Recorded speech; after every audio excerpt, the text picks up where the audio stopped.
Kebetulan kita akan jalan di Cimahi dan Bandung Barat dan sekitarnya bareng Kang Deden Jurik, founder dari TK Kopi. Kita akan mencari warung-warung makan. Setelah membeli, kita bagi kembali ke masyarakat di kota Cimahi, Bandung Barat. Oke, bagaimana perjalanan kita? Ya beginilah. Bang Jurik, thank you ya. Oke, sama-sama. Semoga panjang umur kemanusiaan. Assalamualaikum warahmatullahi wabarakatuh, Sobat Tribuners dimanapun berada. Kali ini di episode besok kita kedatangan tamu istimewa nih. Ya. Kang Erwin. Nah, Yes. Erwin, Dokter PM. Takut mereka ngerasa dibohongin nih, bener nih gua nih. Bisa ya? Takut dibohongin, ternyata beneran. Bukan prank ya, Kang? Bukan prank. Terus Siapa ini? Nah, kenapa saya harus memanggil Kang Erwin? Karena beliau ini ternyata memiliki satu program yang bagus nih di masa PPKM, khususnya untuk kalangan seniman. Ya, Kita langsung aja ngobrol ya. Oke. Kang, siap. gimana sih sebetulnya program yang digulirkan di masa PPKM untuk seniman ini? Ya, sebenarnya jauh-jauh hari saya juga sudah berpikir untuk membuat program untuk seniman. Tapi jauh-jauh hari itu maksudnya di saat pandemi ini mulai. Cuman kawan-kawan masih istilahnya punya tabungan. Punya tabungan, istilah tabungan itu tabungan dari ekonominya, asetnya juga masih ada waktu itu. Jadi momentumnya memang belum mulai, karena kan di awal-awal mereka masih bisa lah, ada beberapa yang masih bergerak di wedding waktu itu, masih ada yang bergerak di pagelaran, masih juga ada yang bergerak di online, konser online dan lain-lain. Tapi di saat ini setelah ini diperpanjang terus akhirnya ada beberapa teman-teman yang tahu-tahu nge-DM ke saya, nge-WhatsApp saya jual alat lah, terus bantuan beli token lah, terus ada juga beberapa kawan-kawan, salah satunya si Angga Surangga tuh, dia nge-WA sampai ada kawan-kawan seniman yang istilahnya seniman dan budayawan yang punya kesenimanan khusus lah, kayak membuat gitar, terus seniman lukis, seniman puisi, terus ada pemain kecapi dan lain-lain yang biasanya mereka bergerak di wilayah pagelaran daerah. Itu gila, sampai mereka nggak bisa membeli satu batang rokok pun. Saya tanya, bener nggak sih? Gue harus tahu, jangan dari mulut lo aja. Akhirnya WA, chatting semua dikasihin ke saya. Waduh, sehancur ini gitu ekonomi mereka, yang akhirnya gue coba membuat sesuatu program, karena memang beberapa bulan yang lalu, tepatnya 4 bulan yang lalu itu saya lagi bergerak di razia perut lapar dan razia orang lapar. Jadi saya muter cari donatur di sosial media, di teman-teman saya yang saya kenal, itu untuk bagi makanan gratis di jalanan. Nah, karena ada banyak banget sih sebenarnya yang nggak bisa kita laksanakan program yang lain pun karena keterbatasan. Kita juga bukan, istilahnya, gue bukan konglomerat gitu kan, gue juga bukan siapa-siapa gitu. Tapi kekuatan empati saya yang akhirnya saya bentuk gitu. Jadi, wah ini gila nih. Yang penting dulu nih, yang urgent dulu nih saya bikin gitu. Jadi yang urgent itu tadi razia perut lapar, razia orang lapar saya jalanin terus selama 4 bulan. Satu lagi seniman bantu seniman, karena dari awal pertama, ya tepatnya sih 1 tahun mereka bisa bertahan, tapi tahun selanjutnya, tahun kedua ini yang mereka hancur-hancuran. Akhirnya terbatas juga, nggak mungkin juga gue membeli alat mereka yang puluhan juta untuk gue ganti gitu, untuk makan mereka atau untuk kehidupan mereka, nggak bisa.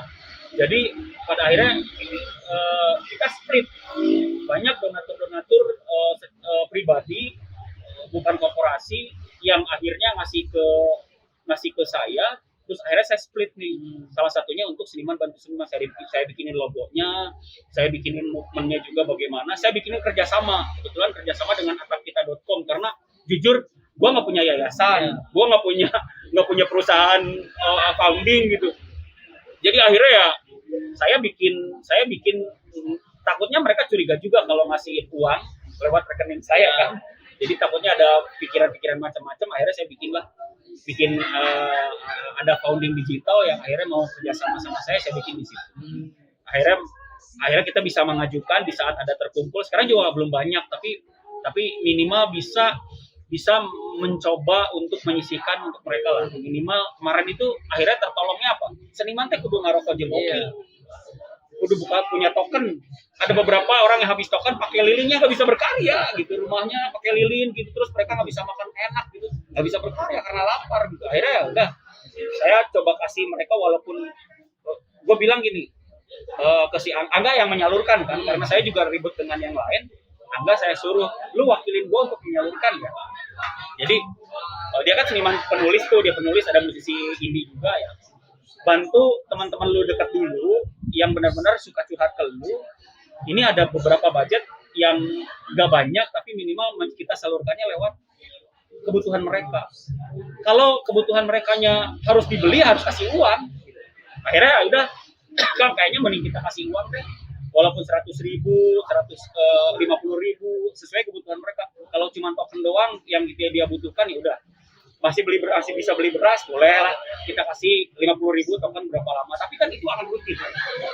Bisa mereka membutuhkan lagi, kita udah harus mengumpulkan dan kita harus membuat istilahnya kerjasama dengan yang lain-lain. Siapa tahu ada beberapa kawan-kawan yang punya niat bagus dan uang lebih. Ya donasinya kan terserah, mau berapa perak, mau banyak ya silakan aja. Karena kan yang megang bukan saya, yang megang atap kita. Kalau gitu ya udah, founding itu yang akhirnya kita bisa mengajukan kebutuhan sesuai kebutuhan tiap minggu. Karena kan jatuhnya tiap minggu. Kalau tiap bulan ya nggak mungkin, karena mereka pasti kebutuhannya bahkan itu tiap hari.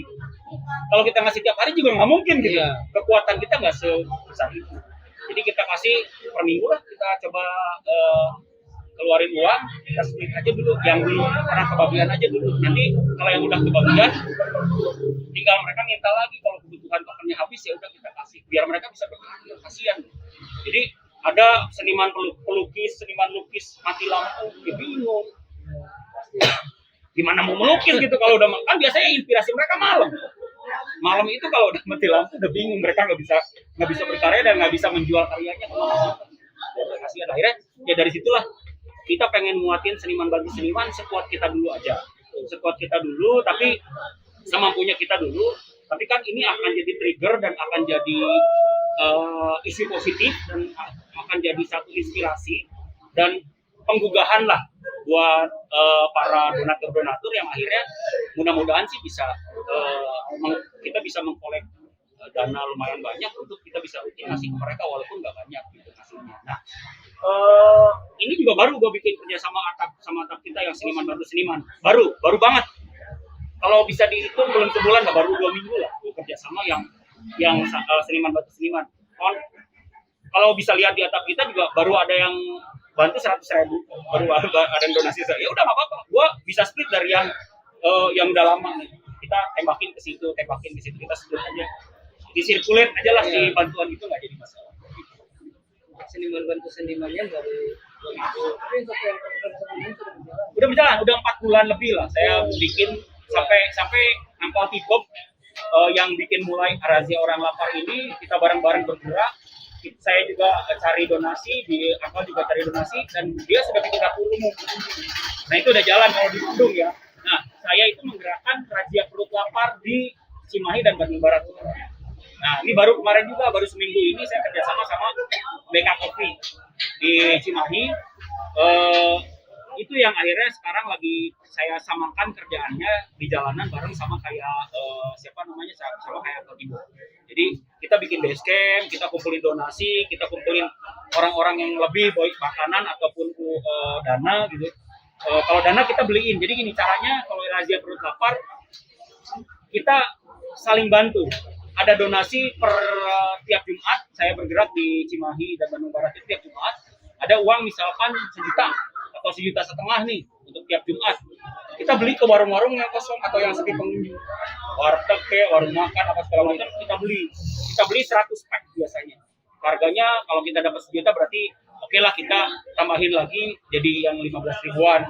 15.000 kali 100 pack 1,5 juta kita bagikan Jadi tapi kita split ada 4 warung misalnya, jadi 25. Iya. Jadi akhirnya semua kebagian. Yang punya warung juga akhirnya dapat uang. Kita bisa ngasih. Ada juga sih yang ngasih makanan langsung. Gitu. Itu dulu yang razia perut lapar itu sasarannya sama aja. Sasarannya ya di jalanan. Yang di jalanan semua. Jadi kalau yang di razia orang lapar sama bantu isoman. Cuman isoman sekarang udah menurun kan. Nah, jalanan lagi sekarang. Jadi full di jalanan tuh pekerja kasar.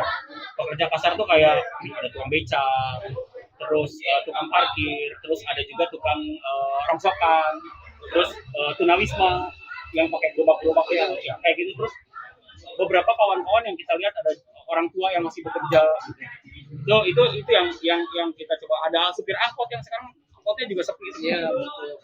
Nah, setelah itu seniman ini kan nanti sudah ada di daftar sudah ada berapa orang sih? Sebenarnya kemarin itu kita baru melaksanakan 3 kali. Seniman bantu seniman 3 kali saya melaksanakan donasi yang saya kasih ke Angga juga relatif. Ada duit 500.000 kita bagiin, ada 10 orang kasih kali 50 ribuan.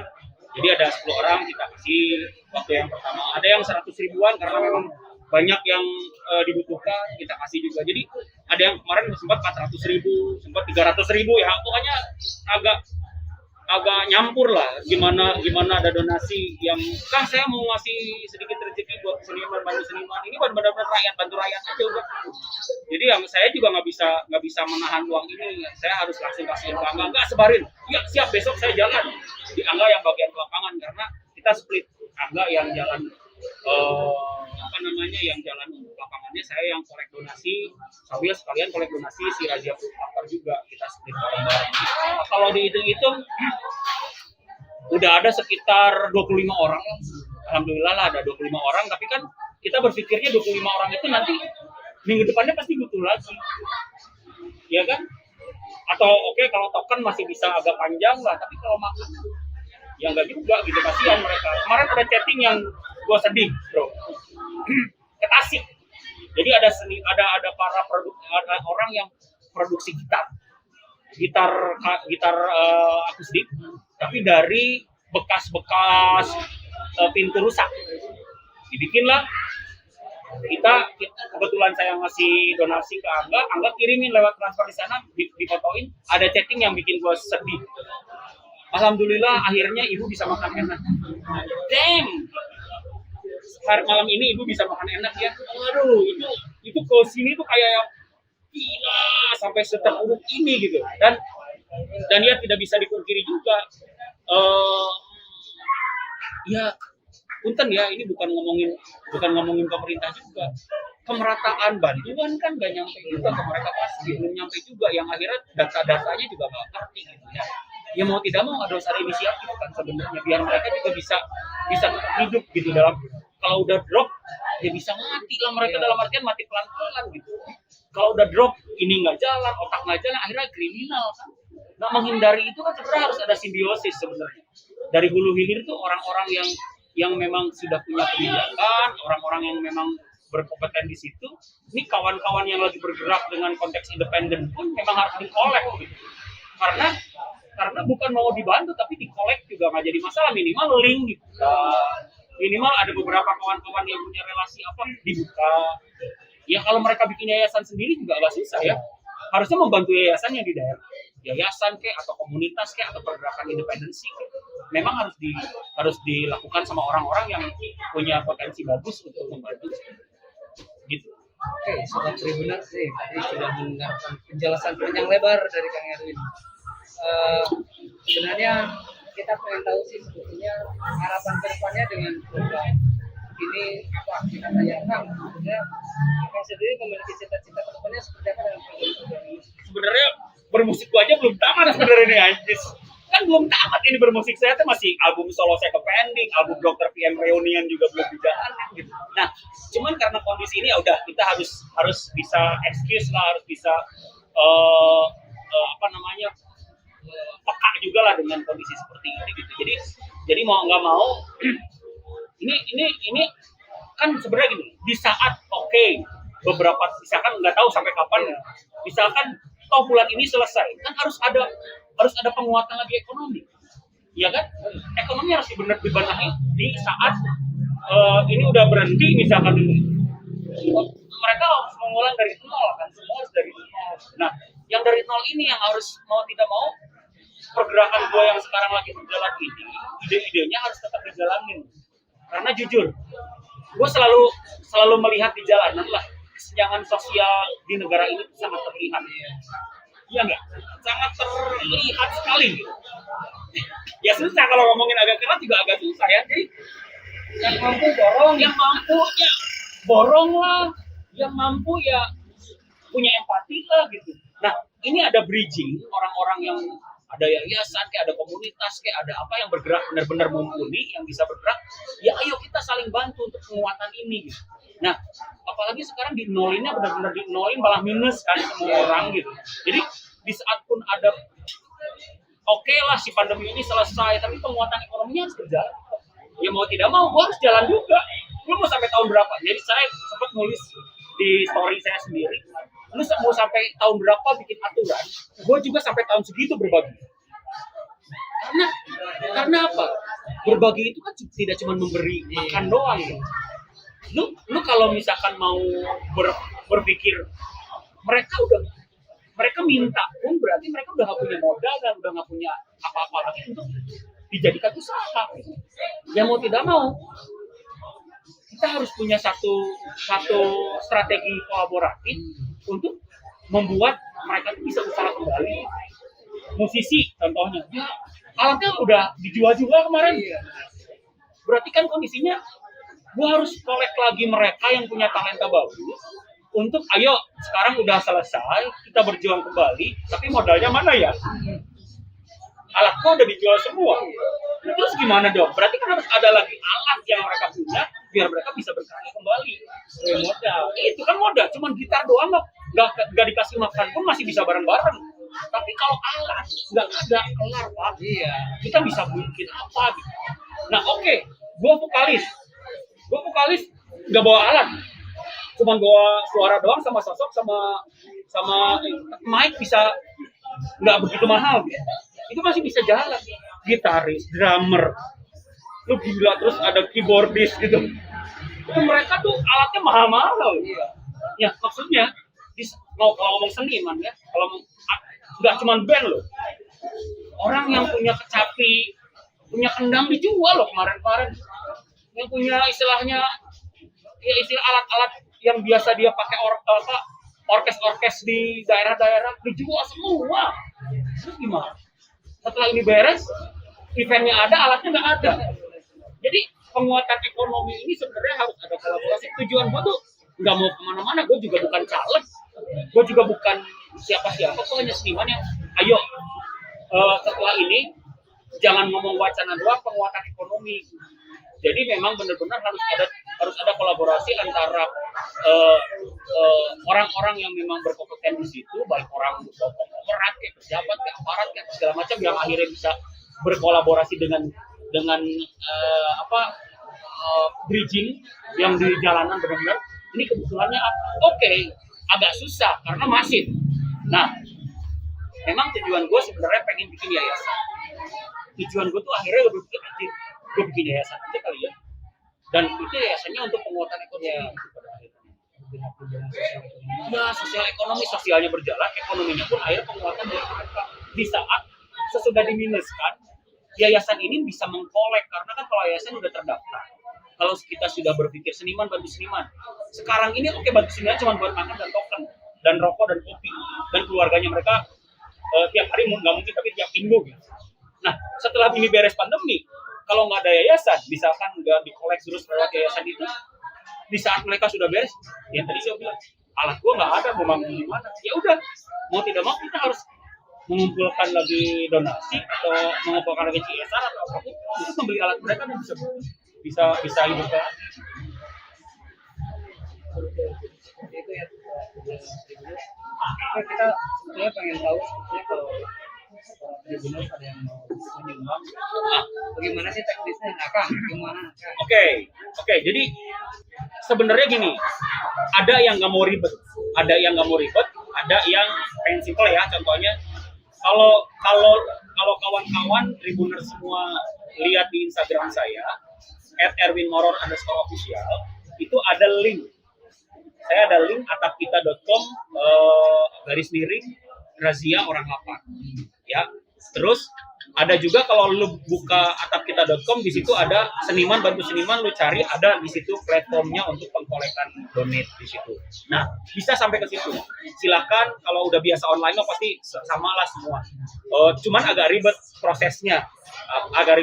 Tuh harus transaksi lagi, pindah ke rekening apa segala macam. Kalau lagi santai sih jangan aja. Bisa mengkolek di situ ya, bisa mendonasi di situ. Nah, bisa juga memang lewat WhatsApp. WhatsApp dulu ke saya 081-2-nya 4 kali 05753. Itu bisa masuk dulu ke WA saya, masuk ke situ WA. Jadi akhirnya WA saya nggak ada private, terbuka aja untuk orang yang mau bantu, karena ya mau tidak mau harus terbuka juga demi para seniman dan orang-orang yang lapar di jalan gitu. Jadi saya coba kasih terbuka untuk nomor saya, bisa ditulis, bisa di-save nanti, tinggal ngobrol aja sama saya. Bisa nanti kalaupun percaya sama saya, bisa lewat transfer, nanti saya kasih tahu rekeningnya di situ, atau saya juga linkin ke sana. Saya bisa kasih link biasanya. Coba, nggak mau ribet kan? Ada beberapa donatur yang nggak mau ribet. Udah transfer ke lu aja deh biar cepet. Ada juga yang begitu, ya udah kalau lu percaya boleh. Cuman anggaran itu nanti saya lemparkan ke atap kita. Nggak mau dipegang sama gua, tapi numpuk gitu. Kepake, bahaya nanti. Risikonya yang gitu. Oke, Tribuners, nah kita sudah panjang lebar bicara tentang gimana. Tapi thank you ya udah diajak ngobrol. Oke, siap. Sampai-sampai. Nah, Tribuners, semoga informasi ini memberi manfaat bagi kita semua. Amin. Kalau tadi ada yang mau berniat membantu, tadi sudah diberitakan. Sampainya di sini. Di sini Ya. Jangan lupa di subscribe, like, and comment. Sip, mantap. Siap. Oke, sampai di sini dulu saya tutup acara ini. Tema yang lebih dulu. Thank you, Bang. Sip. Terima kasih.